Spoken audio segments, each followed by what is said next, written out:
নমস্কার, আমি স্বর্ণকমলিকা চক্রবর্তী।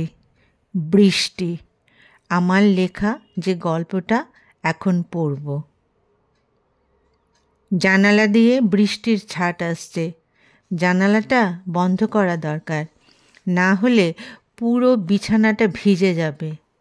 কিন্তু অনেক দিন পর কাঙ্ক্ষিত বৃষ্টি এসেছে। প্রচণ্ড গরমে এতদিন হাইফাই অবস্থা ছিল, তাই বৃষ্টিকে দেখতে ইচ্ছে করছে কিঙ্কিণীর। যদি দরজা জানালা বন্ধ করে দেয় তবে ঘরে শুধু বৃষ্টির শব্দ কানে আসবে। সে বৃষ্টি দেখবে। সে সবগুলো ঘর ঘুরতে লাগলো। সঙ্গে বাতাসও আছে। নারকেল সুপারি ফুলের গাছগুলো সব আনন্দে দুলছে, আবার মাঝে মাঝে মাথা নুইয়ে দিচ্ছে। কিঙ্কিণীর মনে হচ্ছে গাছগুলি যেন গ্রিলের ফাঁক দিয়ে মাথা ঢুকিয়ে বলবে, ধন্যবাদ তোমাকে, আমরা এত খুশি, কিন্তু কেউ আমাদের দেখছে না, একমাত্র তুমি মনোযোগ দিয়ে আমাদের লক্ষ্য করছো।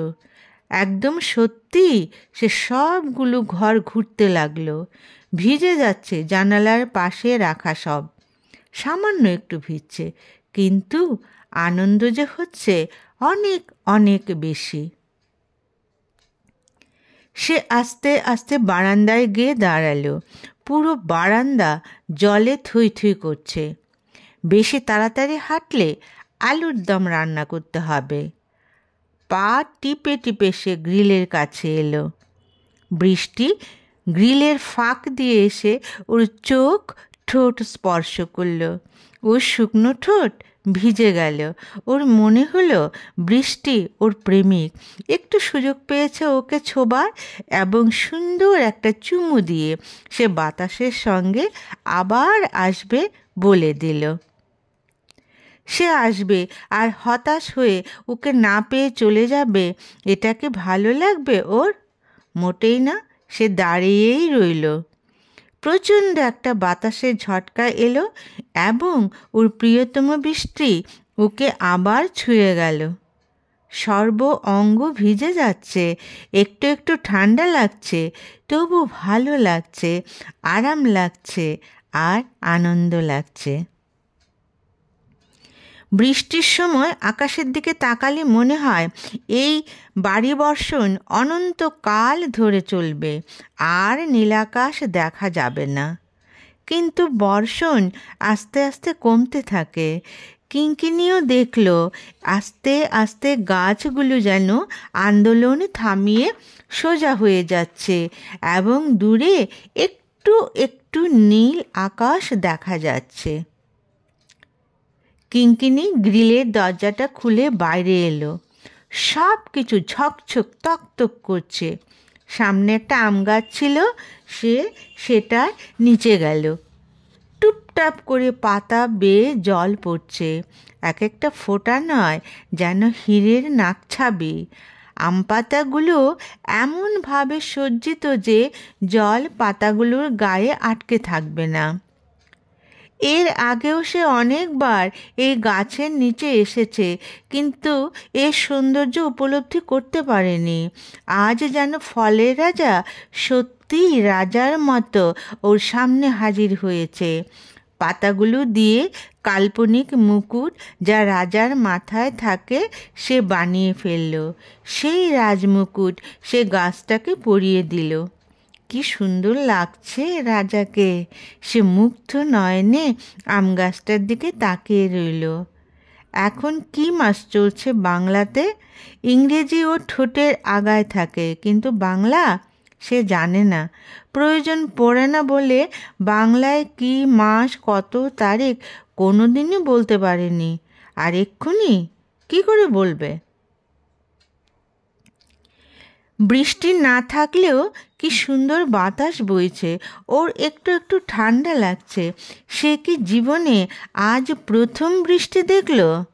ওর মনে হচ্ছে আজ চোখ দিয়ে যা অনুভব করেছে সেটা আগে কোনো দিন করেনি। বৃষ্টি ওর স্বাভাবিক ছন্দে এসেছে, আবার চলে গেছে। এ নিয়ে চিন্তা করার, আনন্দ লাগার, অনুভূতি হবার সময় কই? কিঙ্কিণী ভাবছে সে আর যেভাবে পরিবেশকে প্রত্যক্ষ করছে, মা বাবা থাকলে তা করতে পারত? প্রশ্নই ওঠে না। এই জানালা বন্ধ কর, দরজা বন্ধ কর, বৃষ্টির ফোঁটা শরীরে পড়লে সর্দি জ্বর অনেক কিছু হবে, তখন কিন্তু ডাক্তারের কাছে ছুটতে হবে এবং গাদা গাদা ওষুধ খেতে হবে। কয়েকদিনের জন্য বাড়ি এসেছিস, ঝামেলা করার কোনো দরকার নেই। বিছানায় বসে ল্যাপটপ না হলে মোবাইল নিয়ে বসে থাক। বাইরের বৃষ্টি বাইরেই পড়ুক, তোকে দেখতে হবে না। স্বাধীনতাকে একেই বলে। সে নিজেই নিজের মনকে জিজ্ঞেস করল, ওর যা ইচ্ছে হয়েছে সে করেছে, বাধা দেবার কেউ নেই। আরে এটাই তো জীবন। ওর মন যে খারাপ হয়েছিল, ওরা নেই বলে এখন আনন্দে লাফাতে ইচ্ছে করছে, মা বাবা নেই বলে। কিঙ্কিণী ছোটবেলা থেকে দেখার মতো করে প্রকৃতির অনেক কিছু দেখেনি, দেখার মতো সুযোগও সে হয়তো পায়নি। বাবার হাত ধরে স্কুলে সে যেতে চেয়েছিল, কিন্তু পারেনি, কারণ মা বাবা দুজন ভীষণই ব্যস্ত। এখন বুঝতে পারে যে ওরা সাংঘাতিক রকমের ব্যস্ত, তাই সব কিছু চেনার আগেই সে হোস্টেল জীবন শুরু করলো। এখন সে কাঁদে না, এখন বরং হাসি পায় ভাবলে যে ছোটবেলায় হোস্টেলে যাবার সময় কি কান্নাটাই না কাঁদত। কত দূর বাড়ি থেকে, অনেক দূর, কাজেই চোখের জল যে কোনো বাধাই মানত না। কিঙ্কিণী, তুমি ভিজে মাটিতে খালি পায়ে দাঁড়িয়ে আছো কেন? শরীর খারাপ হবে যে। চমকে পিছন ফিরে দেখল হীরামাসি দাঁড়িয়ে আছে। সে মুচকি হেসে বলল, কিচ্ছু হবে না গো হীরামাসি, তুমি চিন্তা করো না। আর বলো না গো, সে সকালেই চলে আসতাম আমি, কিন্তু এমন বৃষ্টি নামলো তাই শাড়ি পরেও আসতে পারলাম না। সে হীরামাসিকে সান্ত্বনা দিল, কিচ্ছু হবে না মাসি, তুমি দেরিতে এসেছো, আমার ভালোই হয়েছে। মাসি অবাক হয়ে বলল, কেন গো? সে বলল, না গো এমনি, তুমি ঘরে যাও, আমি আসছি। হীরামাসি ঘরে চলে গেল। কিঙ্কিণী ভাবল, সত্যিই তো, হীরামাসি থাকলেও সে আজ প্রকৃতির সঙ্গে নিজেকে একাত্ম করতে পারত না। ভাগ্যিস হীরামাসি গতকাল বাড়ি গিয়েছিল, ওর নাতি অসুস্থ হয়ে পড়েছিল দেখার জন্যে। যাবার সময় বারবার বলে গিয়েছিল, কেউ এসে কলিং বেল টিপলেও যেন দরজা না খোলে, একা থাকবে ওর চিন্তা হচ্ছে। কিন্তু কিঙ্কিণী বলল, সে যেন নাতিকে দেখতে যায়, ওর কোনো অসুবিধে হবে না, ভয় তো পাবেই না, কারণ হোস্টেলে অনেক দিন একা ঘরে রাত কাটায়, কারণ রুমের সাথীরা হয়তো সবাই বাড়ি গেল, কিন্তু ওর পড়াশোনার জন্য সে বাড়ি এলো না, তাই একা পুরো বাড়িতে বলে যে সে নিজেকে ভীত করে রাখবে, এটা ঠিক নয়, সে থাকতে পারবে। তবুও তো মাসির ভয় যায় না, এবং বলেছে যে ওর মা বাবাকে যেন এই কথা জানানো না হয়, কারণ তারা যে ওর ওপর মেয়ের দায়িত্ব দিয়ে গেছেন। কিঙ্কিণী আম গাছটার দিকে তাকিয়ে রইল। এখন তো আমের মরশুম, ওর ঘরে 4-5টা পাকা আম সে দেখেছে, বোধহয় 2-1টা পচেও গেছে, এগুলি মনে হয় বাজার থেকে কেনা, সে খায়নি। সে এবার নিজের বাড়ির আম গাছে আম ধরে আছে চিন্তা করতে লাগলো। সে একটু লাফ দিয়েই বেশ কয়েকটা আম নিজের হাতে পাড়তে পারত। গাছ তো আম ঠিকই ফুলিয়েছিল, কিন্তু পেরেছে কে? মাসিকে জিজ্ঞেস করতে হবে। এখন গাছের শুধু পাতা। সে লাফ দিয়ে 2টো পাতা পাড়ল। কি সুন্দর আম গন্ধ। আর কিছুদিন আগে গরমের ছুটিটা পড়লে সে বাড়ি এসে নিজের গাছে নিজের হাতে আম পেড়ে খেতে পারত। বাজারের আম ওর খেতে ইচ্ছে করে না, তাই সে খাচ্ছে না। কিন্তু ওর দুর্ভাগ্য, সে আসার আগেই সব শেষ হয়ে গেছে। কি গো কিঙ্কিণী, তুমি আম পাতা দিয়ে কি করবে? কিচ্ছু করব না মাসি, এই গাছের আম কে খেয়েছে গো? মাসি বলল, আর বলো না, এবার প্রচুর ফলন হয়েছিল। তোমার মা বাবার সময় কই আম পেড়ে খাবার, তাই আমি পেড়ে তাদেরকে দিতাম, বাকিগুলো বাড়ি নিয়ে যেতাম। কি স্বাদ! আহা, এখনো মুখে লেগে আছে। বাইরে থেকে যে আম আসে তাতে এই স্বাদ পাওয়া যায় না। তুমি তো আর খেতে পারলে না গাছের আম, বাইরের আম রয়েছে, সেটাই আমি তোমাকে দেব।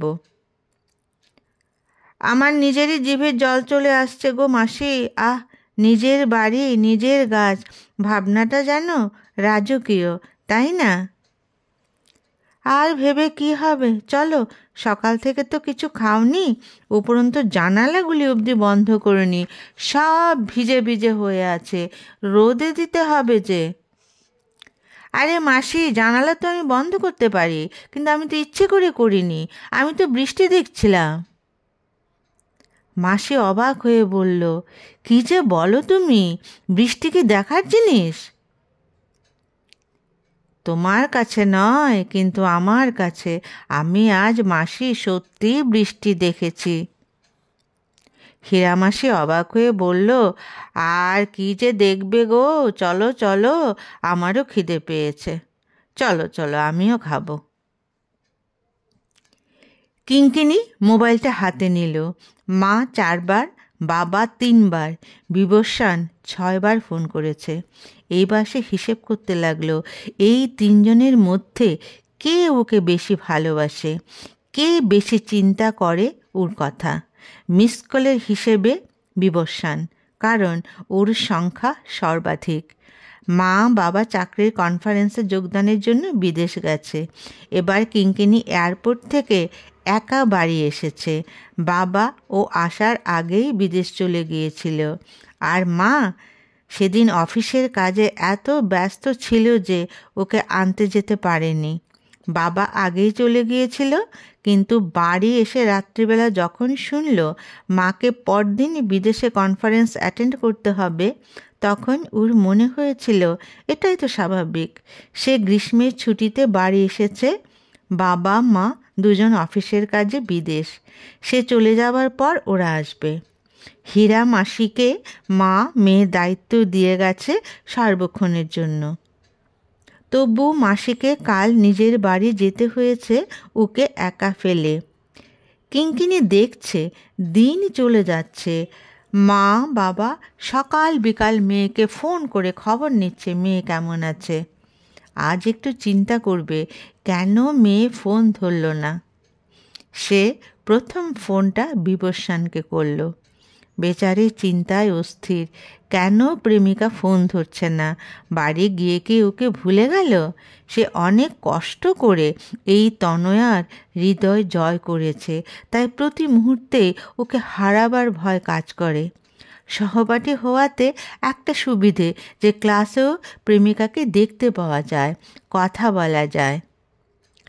বিবস্বান আজ ওর সাথে কথা বলে বুঝতে পারছে কিঙ্কিনি আজ বিন্দাস মুডে আছে। এতদিন কথার মধ্যে একটা বিষাদাচ্ছন্ন ভাব সে বুঝতে পারত, যেটা স্বাভাবিক, কারণ মেয়ে ছুটিতে মা বাবার কাছে এসেছে আর মা বাবা বিদেশ গিয়ে বসে আছে। সে নানা রকম কথা বলে ওর মনে আনন্দ আনার চেষ্টা করত, কিন্তু আজ সে ফরফর করে কথা বলছে, হাসছে, এবং সে যে বৃষ্টিকে দেখেছে এবং একটু অন্যরকমভাবে এটাও বলেছে। বিবস্বানেরও ভালো লাগছে। কিঙ্কিনি আজ মনের আনন্দের কিছু পেয়েছে এবং এটার রেশ কিছুদিন থাকবে।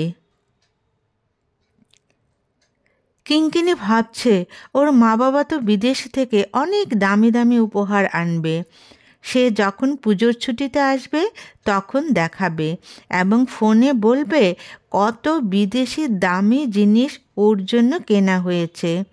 সে কি ওই সমস্ত বিদেশি ব্র্যান্ডের জিনিসপত্র দেখে এত খুশি হতে পারবে যেটা আজ প্রকৃতি বৃষ্টি দেখে হয়েছে? সে যে আজ প্রকৃতির সঙ্গে নিজেকে মিশিয়ে দিয়েছিল। কিন্তু বিদেশি ব্র্যান্ড সে গ্রহণ করবে ঠিকই, কিন্তু মনের আনন্দ দেবার ক্ষমতা তাদের হবে না, যেটা ওকে ওর পরিবেশ দিয়েছে। সে এখন ওর মা বাবার সঙ্গে কথা বলবে অনেকক্ষণ, কারণ ওরাও অপেক্ষা করে আছে মেয়ের ফোন কখন আসবে। নমস্কার।